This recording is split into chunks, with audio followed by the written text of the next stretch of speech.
مرحبا بيك في قناة الدماغ الذهبية. معاك النهاردة فيديو مختلف جدا، هيفتح لك عيونك على حاجة بسيطة لكن لو فهمتها صح هتغير يومك وحياتك بشكل كبير.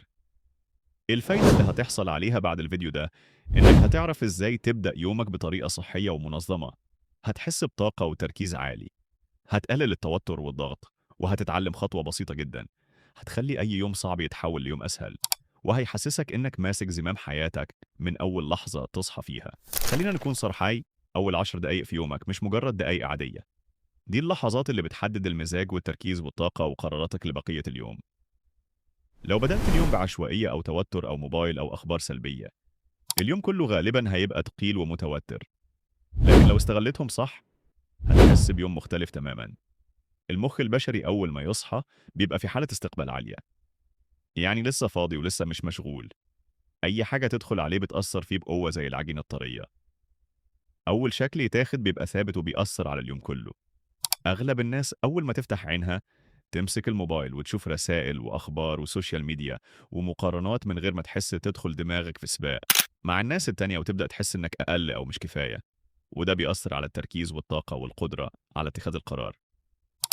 الفرق بين الناس الناجحة والناس العادية مش ذكاء ولا شغل ولا حتى وقت، الفرق الحقيقي إنهم فاهمين أهمية أول 10 دقايق وبيبدأوا يومهم بهدوء وتركيز وبيحددوا نيتهم لليوم قبل أي حاجة تانية.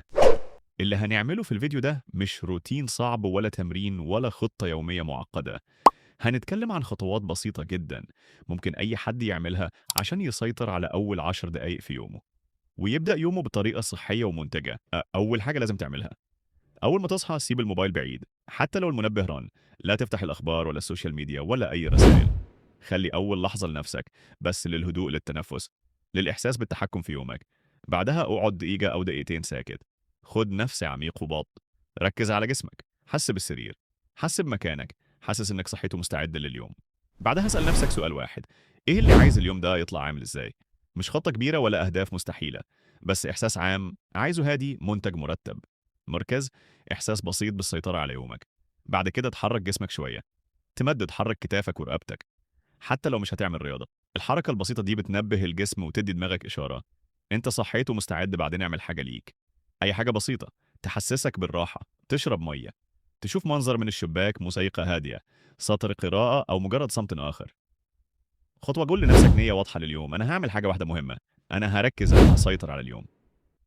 الجملة دي كفاية لتوجيه دماغك لبقية اليوم. خليني أوضح لك ليه ده كله مهم. المخ مش بيفرق بين الحقيقة والكلام اللي بتكرره. لو قلت لنفسك من أول اليوم أنا متوتر مش قادر، المخ هيصدق ويكمل بنفس الحالة. لو قلت لنفسك أنا هادي ومركز قادر أسيطر على يومي، المخ هيشتغل على الوضع ده حتى لو مش حاسس بنفس القوة اللي هيتعلمه. المشاهد من الفيديو ده إنه مش محتاج يغير حياته، مش محتاج يستعجل، مش محتاج يبقى مثالي، بس محتاج يسيطر على أول 10 دقايق.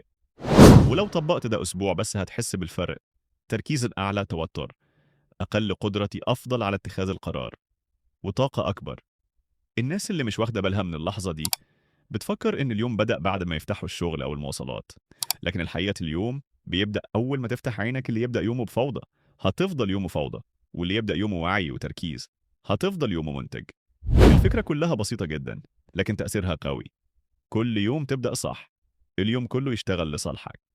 ده سر الناس الناجحة، مش سر عباقرة ولا مجهود خارق، بس فهموا أهمية أول 10 دقايق. لو حسيت إن الكلام ده لمس حاجة جواك، ابدأ من بكرة حتى 10 دقايق بس، من غير موبايل، من غير دوشة، من غير توتر، وبساطة الحركة والنية. جرب 10 دقايق بس هتحس بيوم مختلف وبتسيطر على حياتك أكتر. دي كانت نصيحة اليوم من الدماغ الذهبية. لو عجبك الفيديو اعمل لايك، اشترك في القناة، وفعل الجرس علشان يوصلك كل جديد يساعدك تفهم دماغك وتستخدمها صح، وتبدأ يومك بطريقة منتجة وتركيز عالي.